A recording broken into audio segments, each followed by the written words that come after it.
Ce changement de modèle, on en parle tous, on se dit tous, ça y est, la Chine est en train de changer de modèle. Bon, en même temps, le chiffre que je vous ai montré, même si la nouvelle économie croît de 10%, c'est une très bonne nouvelle. Quand je vous ai montré que le tertiaire ne montait que de 7%, quand on voit que la consommation en général ne monte que de 10%, alors que pour changer de modèle réellement, je vous rappelle qu'il y a 3 ans, les investissements représentaient 50% de la croissance chinoise. Pour changer de modèle, il va falloir beaucoup plus qu'une augmentation annuelle de la consommation de 10%. Il faudrait du 15 ou de 18% pour que la consommation devienne un vrai modèle.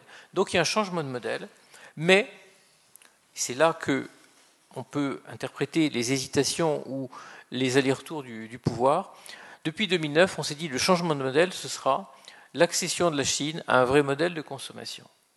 Mais le vrai modèle de consommation, il suppose plusieurs choses. Il suppose d'abord que les gens consomment en étant sûrs de leur avenir, ou en pensant être sûrs de leur avenir.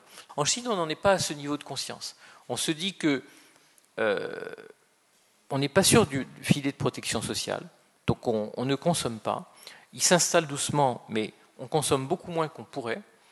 Et puis il y a aussi un autre élément qui recoupe un peu tout ce que j'ai dit précédemment, c'est que pour que l'État encourage la consommation, pour que la consommation se développe, il faut aussi une certaine forme de modèle libéral, de modèle de liberté, d'individualisme, d'initiative. C'est présent en Chine. Je ne suis pas en train de dire que les Chinois ne consomment pas. Je ne suis pas en train de dire que les Chinois, comme c'est le cas, ne sont pas tous les soirs en train de faire des commandes en ligne sur toutes sortes d'objets qui vont déclencher effectivement cette nouvelle économie de l'achat en ligne. Ils consomment, surtout dans les villes.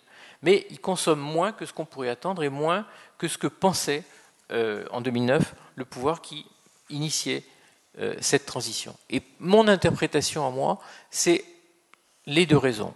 La faiblesse de la protection sociale, on pourrait aussi parler de la pyramide des âges. La Chine vieillit à toute allure, et contrairement à d'autres régions, les vieux ne consomment pas. Ils ont gardé cette mentalité protectrice. Soyons prudents, tout peut arriver.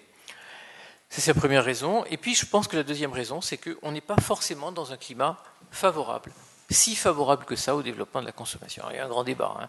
Les représentants des grandes marques françaises souvent me challenge ou donc me disent quand même on voit qu'on arrive à vendre avec ça. Le luxe, en plus avec la lutte anticorruption, ça ralentit à toute allure aussi. Donc la consommation n'est pas là, le pouvoir se pose des questions.